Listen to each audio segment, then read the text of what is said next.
can see now. Don't you get that? I can see now when this shit start going up. Having flashbacks of growing up. Love you, mama, know you couldn't do much. Trust me, baby, you did more than enough. Never went without a meal. Kept me out them streets, so let me. Yo, what's going on? We back with another episode. This is your host. We're cutting up with a trucker none other than Harvey, aka Watts. And I got my lovely co-host. It's Mickey. How are y'all guys So doing? polite. How are you doing? We kind of miss y'all. Today we have a guest with us. Would you like to introduce the guest? Yes. So today we have Dr. Oh, my bad. Charrisse Some Davis. Would you like to say a few words before I Let the people know who you really are. break it down? Okay, Don't edify the queen. so my name is Charrisse, and yes, I am a doctor, but I'm not pretentious. I own a business called Premier Counseling Professionals, where I offer coaching, counseling, and consultation for individuals and businesses. And I also own a company called Still Family LLC, where we work with individuals with intellectual and developmental disabilities. Got you. That is what. Got you. What you got Well, for us? she ain't pretentious, but look, she ain't really really get into the fact that she's a respected mental health professional, educator, entrepreneur, community advocate whose career is rooted in compassion, service, and leadership. With a bachelor in science, therapeutic recreation, a master's degree in counseling, and a doctorate in organizational leadership. So we're gonna give her all her flowers, all her credentials. Go ahead. She ain't gonna hype us. Go ahead. I ain't gonna hype Go her. ahead. And she happens to be my client. Go ahead. So, yeah. How long have you she been on her my client? head though. She on my head, y'all. And I asked that, how long have you been her client? About 8 years? Something. How you deal with it? We just take care of business. She has a product that I want, and I'm willing to pay for it. That's about That's dope. That's dope. That's just how it works. So after the last episode we did, we closing out June men's mental health. Okay. So once we did that episode, she's like, hey, I forgot, I had a client. I said, well, yeah. She's like, you think we squeeze another one in? I said, well, we're going to have to. It may not be in June. We may record in June and it may come out in July, but it don't matter. We here. Okay. So we're gonna drop it. We got some questions. We're going to pick your brain and we're going to go from there. Miss Mickey, you want to kick it off? How you want to do this? Being that I'll let you. Being that is, we're trying to focus on, but we don't focus on men mental health, but we talk about it because it's an unspoken conversation, especially in the black community, especially amongst black men. So me being a black man in the black community, building a platform for us. Now it's called Cut Up with the Trucker. We're gonna cut up, but sometimes we gotta calm down. We gotta get to the facts, and now we got a professional in, and so I got questions that I looked up and hoping you're free to share with us. First, what inspired you to become a therapist? Well, before I say that, thank you for having me. Thank you for joining us. Glad to be here because I think it is important to talk about mental health because of the stigma and all the things that are associated with it. For me, I don't necessarily believe that it was counseling. For me, my driver has always been to help people. I originally thought I was going to be a nurse until I realized that blood, guts, and body fluids were just not my area. And so just started kind of volunteering and found that, people felt comfortable talking to me. And so I kind of pursued counseling, and that's how I got into counseling. Can I cut you off for a second? Sure. Where are you from? So I'm originally from New York, but I've been Okay. North Carolina. I heard is my home. I heard a little accent in there. No, North Carolina is my home. I've been here for about 30 years. Proud Winston-Salem State University alumni. Okay. Shout out to my family. Okay. Got you. Next question. Let's see. What is one thing you wish people knew about therapy? I don't know if I think I wish people knew. I just wish people would be open about things that they don't know about and be open and accepting of things that they might need to learn about to, just improve what they know, improve the world. I think that, when we talk about therapy, because there's such a stigma and it's a idea or a thought about people needing help with something, people tend to shy away from. So more so than wishing what they knew about therapy, because I think it's a learning process, I just wish people would be more open to at least discussing it and finding out what it is truly about. I don't know what's the problem with black people who don't want to believe that a therapist is needed. As she stated last episode, she put up the numbers like far as suicide rate, and that it's treated for you to go to get therapy. It's like a doctor give you something for a cold. You need it. Sure. But some people don't believe that. Myself, I didn't know the facts to it like she put them up, but I did know that it's needed because at one point I had a therapist, and I am searching for another one. How could somebody find you? Like, if they wanted to when they see this and they like what you say, how could they find you? Sure. So they could go to my website. It's called Premier Counseling Professionals, and that's pcpresponds.com. And they can look me up, find out information about what I do, how I've supported. Do have some testimonials on there. So I have worked with people that have had some successful experiences, and that's not of my own accord. It's because they wanted to do the work. Gotcha. All that will be included. Yeah, it's gonna be in the description on YouTube. Okay. And so all your information gonna be out there for people to find you. So if you're watching this and you need a therapist, none better. We got you, man. Counseled me through a lot of we got you, man. What you got for us, man? So I lost my spot. This mental is dope. health in daily life. What are some everyday signs that someone might be struggling with their mental health? Like, what are some things that people probably don't recognize that they need help that may be? First, I want to do the distinction between, some life is difficult and people are going to have regular ups and downs, peaks, valleys. That doesn't necessarily mean that you're struggling with a mental health issue. Exactly. You could just need to overcome a barrier. So I want to say that first. But, when people are clinical, know that we use something called the DSM-5 revised vision at this point, and it's called the Diagnostic and Statistical Manual of Mental Disorders. And so in there are criteria that tell us that people are struggling with something. So for example, if someone is struggling with depression, for example, some of the things in our everyday life that we would see is that maybe you might see their physical appearance going down, where they may struggle with bathing, they may not smell too good, they're not keeping up with their personal care, they may be either excessively sleepy or extra high. Just kind of depends on what is going on, with them per se.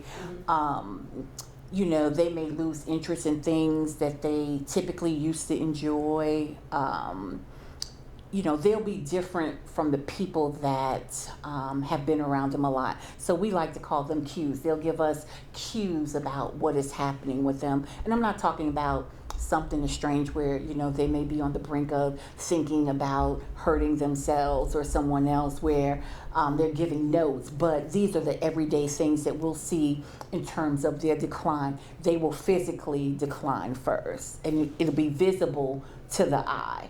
And then they will engage in behaviors that will also give people notice that, hey, something may be a little different, because they're behaving different from what they're accustomed to seeing.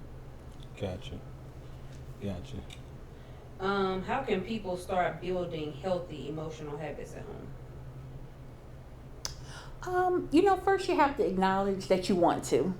Therapy is not like a magic wand where if you have therapy, then you're going to get better. First, you have to acknowledge that there's a problem, and then you have to be accepting that you have some level of responsibility to do something about it. And so when we talk about habits, it's what is it that you're willing to do or put forth to make something different, right? If we do the same things, we can't expect a different result. So, things might be, one of the things I just tell people in general is that exercise. Exercise will be Hit the gym.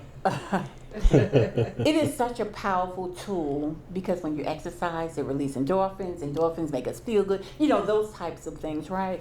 And so because of that, I would say one of the habits might be to exercise regularly. Think about your diet because our body, we are truly what we eat.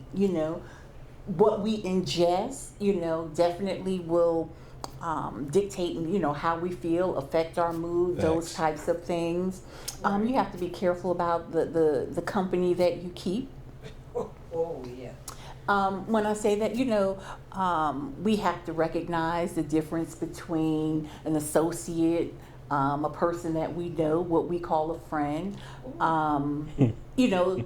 You are the company that you keep, and that'll certainly be reflected.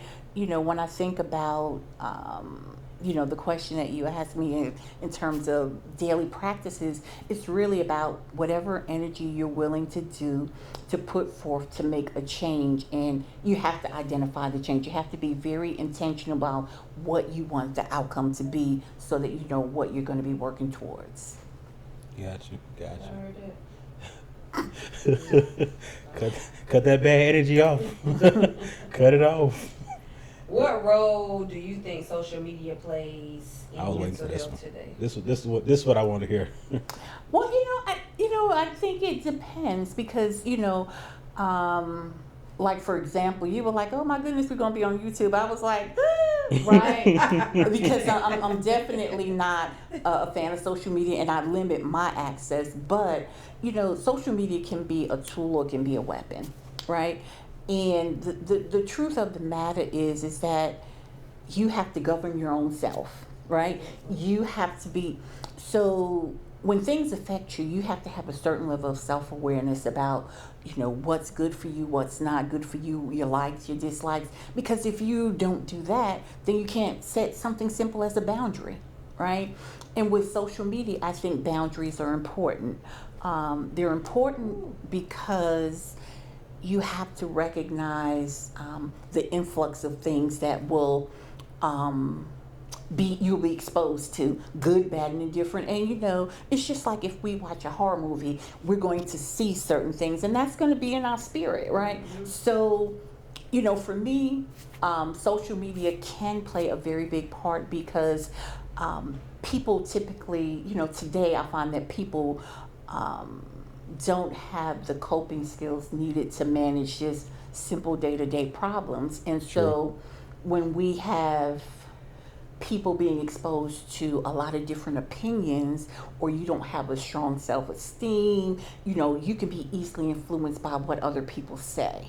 And so for me, those people that may need to work on themselves in certain ways, may need to lessen their time or exposure to social media, just because we have to focus on the things that we can control and the things that are out of our control. Social media is out of our control. I just said that on the last episode. Don't believe everything you see and hear on the internet, because all of it ain't true. All of it ain't for real. Some people be putting, not some, a lot of people be putting on for the internet. A lot of people. Yeah, for sure. But, when I say control, I just simply mean that if you don't pick up the phone, then you don't have access to what people are saying, and you're not exposed to the things that could have a negative effect on you. So it's really about what you can control and what you can't control. And so social media, you have to determine if it is a good thing for you or if it's not, and then you have to put controls in place. And let me add my little 2 cents with the social media tidbit is stop going live. Stop. Give yourself 24 hours. When the situation arises or when things are, stop they go live going fast. live. Like, stop rolling up on people going live. Just give yourself a break from live, because I don't think people understand or who all is watching. Like sometimes we think it's just our friend group or those people who always comment. People love drama. And if it's something going on that's tea, oh baby, we tuned in. We tuned in, and that's embarrassing to the person that you're trying to expose, and it gets ugly. I spoke about this on the last episode about the girl and guy who was live, and it turned so ugly. He ended up killing her and killing himself. Oh yeah. Stop. That one incident out of Georgia. Going live. Yeah. And when you that. said that, one other thing that it brought to my mind too is that with social media, you have to be aware of everything that's happening outside of it not being real. We talked a little bit just about coping, right? And if you're not able to cope, social media may not be the place for you. Even with younger kids, right? They're being influenced by it, they're learning things from it. And like I said, it could be a powerful tool. However, you have to determine what you're going to take from it and utilize and what is not good for you. For sure. You got some more? They said it's men's, so I'm let you Oh, okay. I like the way you think, so I was looking at that. Mm-hmm. So, where did it go? What number was that? 7. Number 7. The okay. men's mental health. Why do you think men are hesitant to get therapy? It's not just men that are hesitant to get therapy. It's a lot of people, but we pick and choose what we focus on, Facts. Right? And sometimes it's a struggle for men in general, and for black men is equally or even more difficult. And we have to think about the idea of what we talk about with what a man is, right? They're supposed to be strong and protective, and they have all of these other jobs that they can do. And, because of the stigma of mental health, then we view it as weakness, right? So nobody is going to be raising their hand and say, ooh, I'm weak or I need help, right? Thanks. Because that would be the perception of that someone is weak when it's really that somebody has recognized a problem and they're figuring out a solution for it. So it's really about perception, right? Perception is very tricky. It depends on the way you see it, and the way you see something is going to be based on who you are, what your life experiences are. So for example, if I say 1 and 1, some people might say 2. If I say 1 and 1, other people might say 11, because it depends on how you see something. True. And so, when we talk about men, their image of what a man is, what they have been taught a man is, what they should be, not being present in the moment of, I have a situation, what are my options in terms of what I need to do about this situation. So I think people sometimes maybe back away from, getting the help, or especially men, they back away from getting the help because one of the stigma, and then they have to prove that they're strong and that they don't need help, and they have been conditioned to be supports for, other people. So I think that's part of the struggle, not necessarily the only things, but things to kind of consider as to, why people might be hesitant. That sounds all true. Let's see. What is some advice you give to men that feel like they gotta toughen it out? As a counselor, I'm not a big advice giver. Let me start there.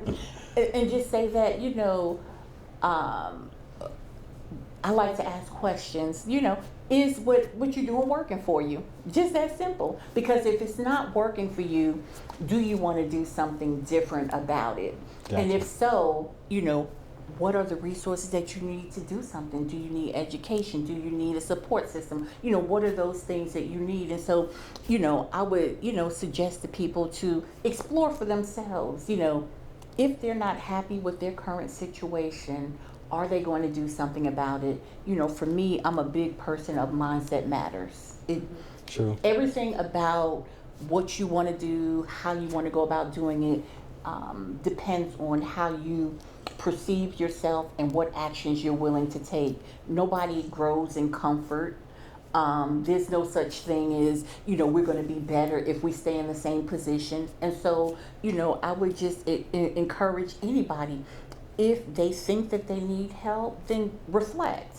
Why is it that you need help? What are the things that are impeding your ability to be whatever it is that you desire to be? And if those things are not happening, then put an action plan in place. What are the first steps that you need to? Coach yourself through it. Engage in self-talk. If you can't do that for yourself, what are your support systems? Do you have somebody that you can talk to? Journal, write it down, put a plan in place. Gotta have a support system. For sure. Got to. That's something we talked about the last episode also, like having a support system. And I was I told her plenty of times, but I was explaining to the audience that, I got a group of guys that I talk to daily, if not every hour, because we're on Instagram, and we check in on each other every now and then, and we put each other in place. And if somebody's not doing well, we all come together, talk to that person, help them out through it. I got another guy that I've been knowing him since probably, I met him when I was like in the 4th grade. So we've been friends, and these past couple years, he's been going through a lot. And I've been one of the main people he can trust and talk to. He trusted some people, and it came back to bite him. But I'm one of the people that stuck by him, and he was okay with letting some of his things out. But that's a good example of if we're gonna have a fixed mindset or if we're gonna have a growth mindset. He had a bad experience, so what is he gonna do about it? So he realized that after talking to some people, and his business got out, and it, whether it made him feel bad, embarrassed, or whatever those things are, that's not what the focus needs to be. That experience needs to be feedback and information on what he can do differently the next time. True. Whether it is assessing how he selects his friendships, if it's selecting what information he shares with whom, but it's all a learning process and experience. He cut me off for a tad bit because he didn't know who to trust. So yeah, and that's okay. Yeah, but I understood, because I had came at him kind of sideways because I didn't know the full story. But when I talked to him about it, and I got the story, I said, but yeah, definitely, it's good to have a support system, regardless of who you are, men, women. Get you a support system, some people or a person that's gonna put you in your place, let you know when you're wrong, and let you know when you're right, and push you to be better. Got something else for us? So in the someone starting a process of therapy, and if someone was to book a session with you, what should they expect in their first session? How does that go?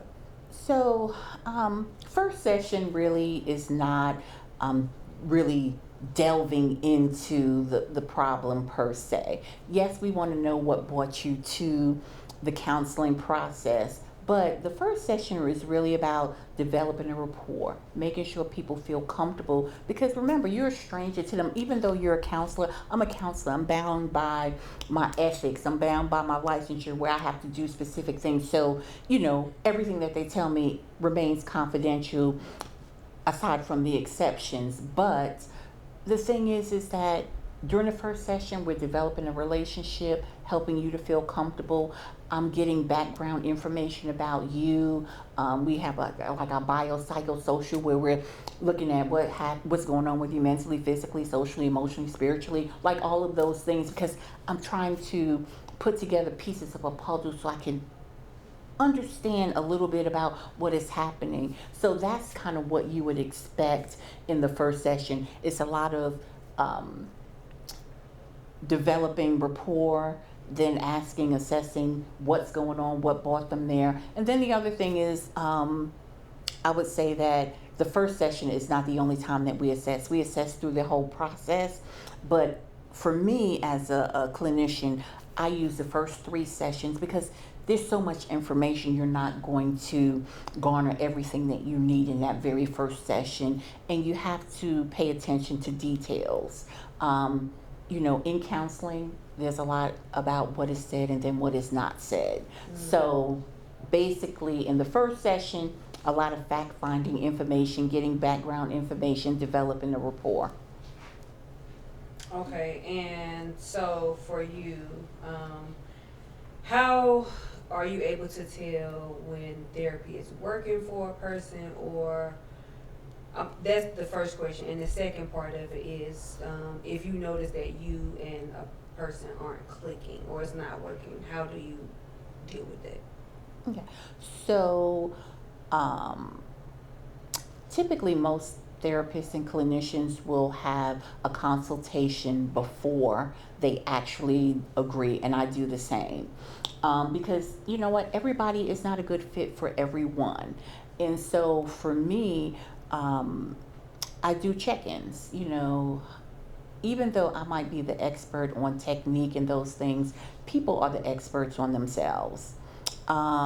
If they allow me into their lives, then I want to help them to navigate. I'm not trying to take control of a situation. So if things don't fit, then we're going to talk about it, try and figure out, can we make it fit? And then at the end of the day, it is their decision on whether or not they want to continue. The only time that I will separate from someone is if there are a number of things happening and I don't feel like I can support them in the ways that they need to be supported. I haven't had a whole lot of experiences where personality has gotten in the way of me being able to be effective or to do my job. What was the other portion of the first part of your question? It was, how do you know when it's working? So in terms of how I know if something's working is when we have a change in behavior, it'll get worse before it gets better. Okay? So the first thing that people will need to realize, because the people that are around them, they're going to be behaving differently from what people are accustomed to, and they're going to get a lot of pushback. So that's how I initially know that it's starting to work, because they're going to have a lot of disagreements with the people that are closest to them, because you have to remember that typically when people are engaged in relationships with others, there's a give and take. But if somebody is a giver and they're around a lot of takers, I think 50 Cent said it best in his book. He has a book called Hustle Smart, Hustle Harder. And he said you have to assess people in your life. He says, you have people that make deposits and withdrawals, right? So you have to determine. And so that's how you will initially know, is because things are going to get tougher for you before they start to get better. And then you will recognize, and then you'll want to do different, because you eventually even out. Okay. So what would you say is the difference between therapy, life coaching, and just conversations with a friend? So the easiest way for me to put it is counseling is to recover and coaching is to discover, right? So with counseling, we're trying to recover and heal from past traumas, difficult situations, and we also have to look at the training of the person that they're talking to, right? As a clinician, I'm licensed, I have to get continuing education classes, I'm bound by ethics, the things related to my license, whereas a coach, they're trying to help you focus on the present and the future. So they're trying to help you get to where you want to go, and a lot of it is through goal setting. And not that counseling doesn't have goal setting, but it's more of treatment than goal setting. Okay.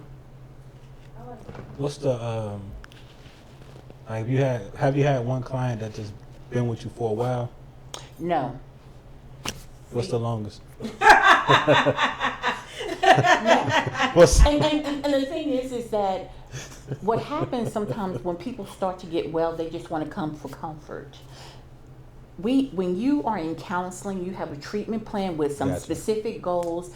And one of the things that we do is I do my goals related to SMART, where they're very specific, they're measurable, they're attainable, they're some people you gotta cut time off. oriented. So, it's not that about cutting off, but you have to prepare them. The goal is not to stay with someone forever, right? And so typically counseling can last, what I would say on average 6 months to a year. It just depends on what they come in for.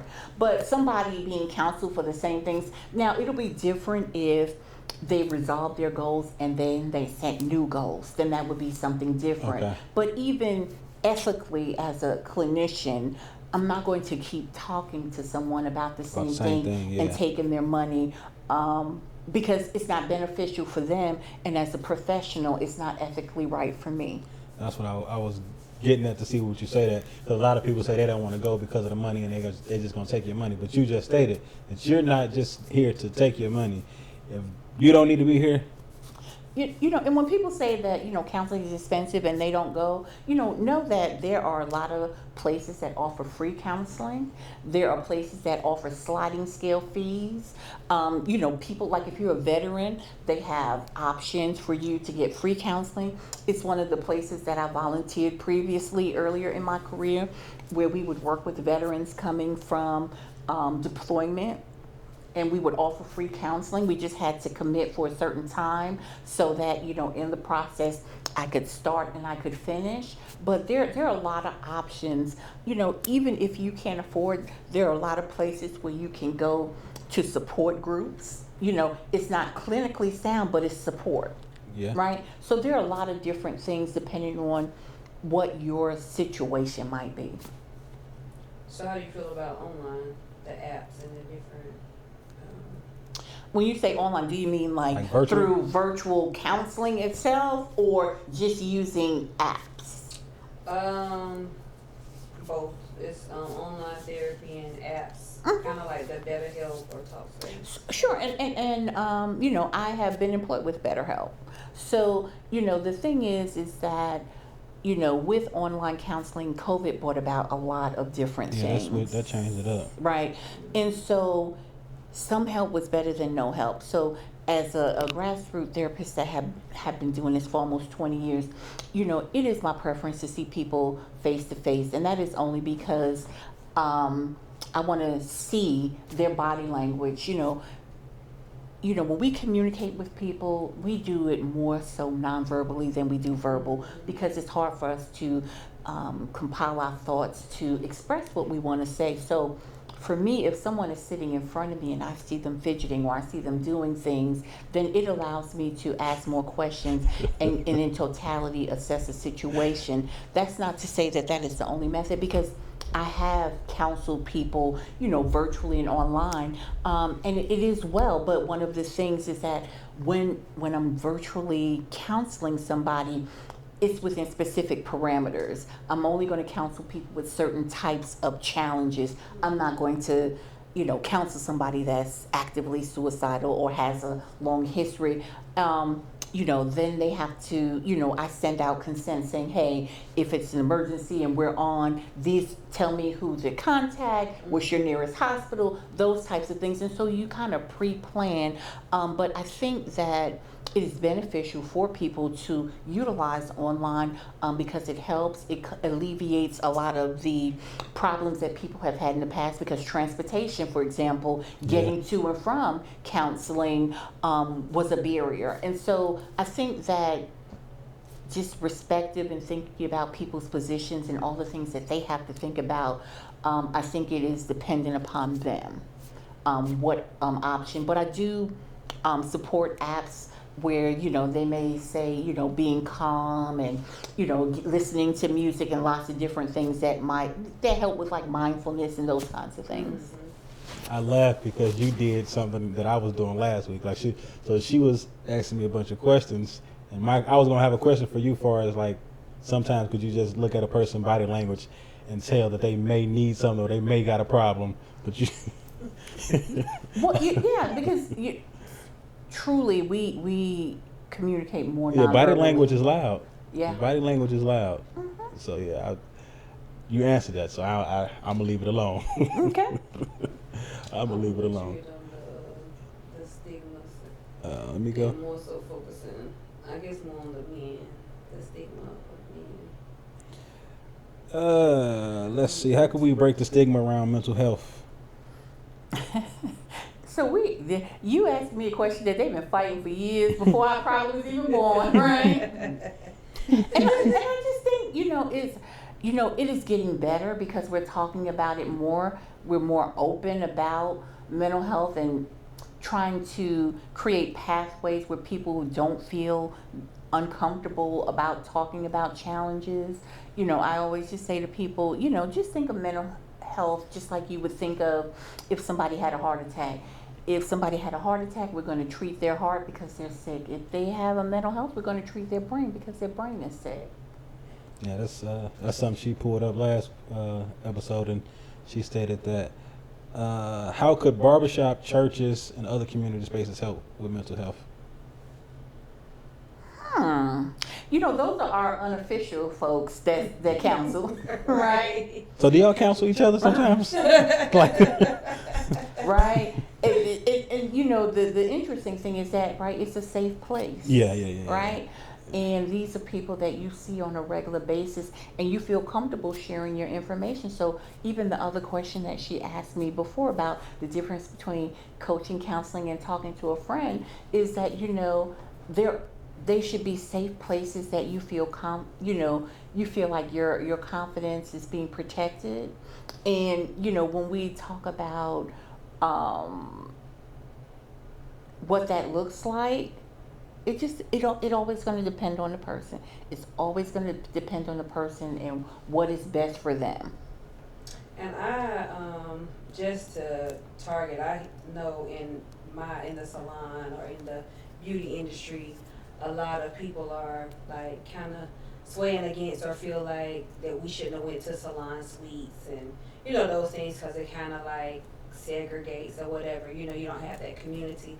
But I actually love that one-on-one with my clients.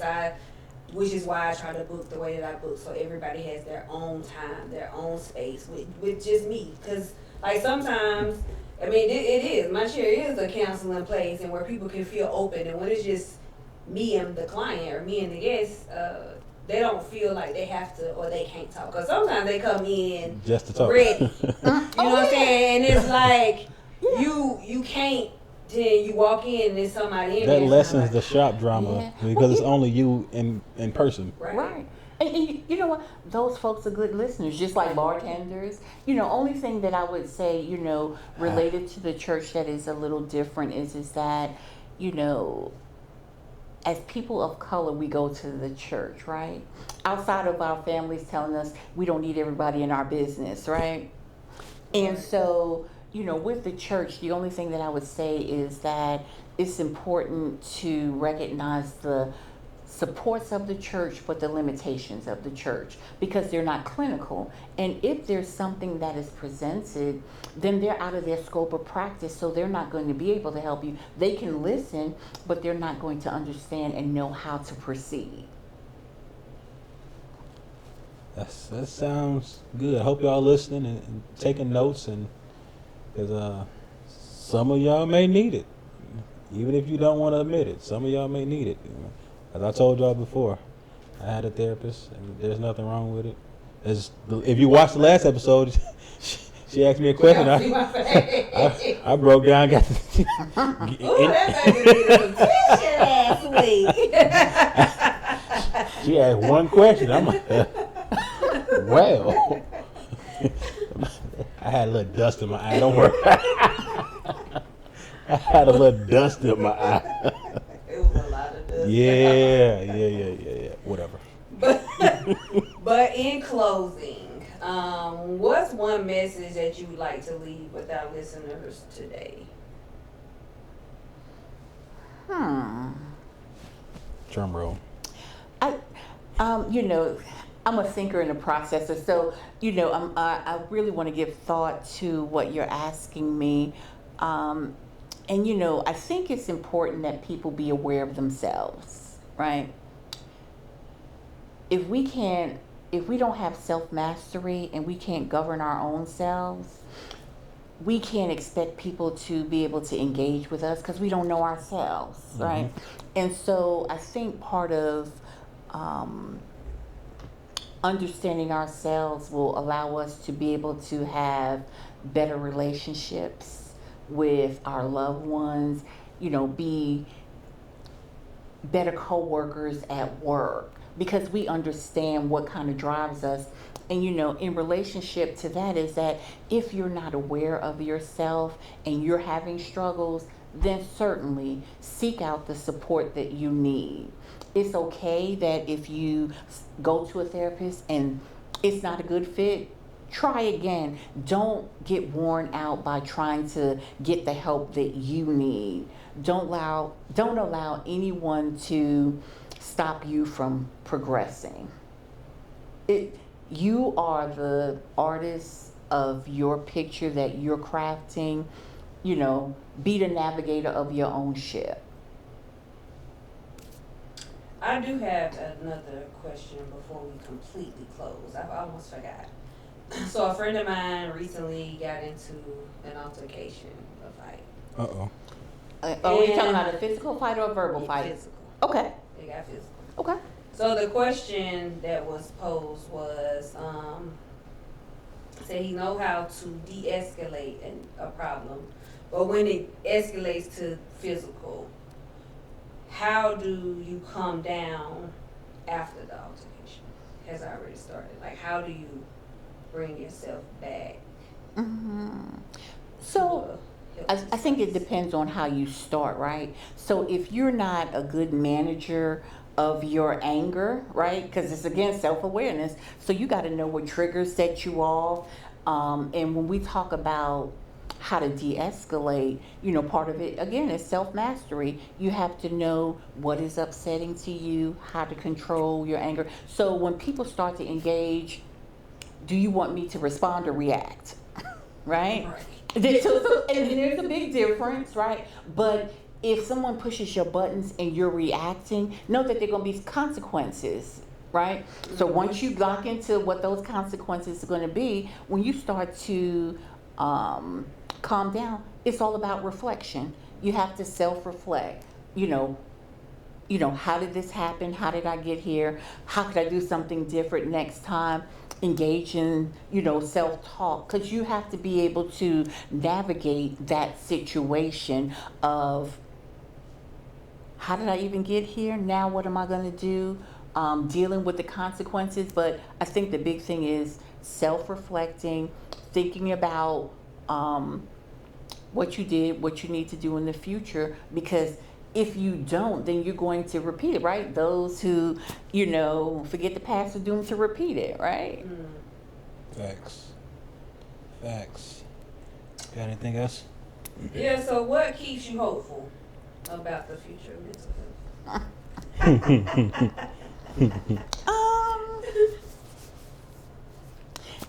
That's a good question. I think for me, I'm in it.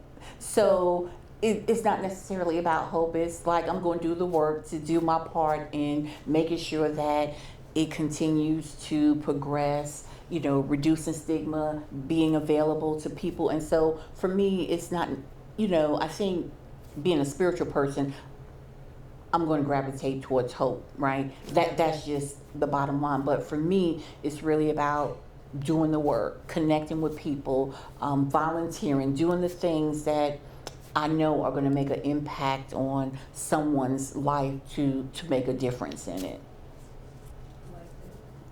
Sounds good. Well, y'all heard it here first. She broke it down. She gave the tea, as they say. She gave him the tea.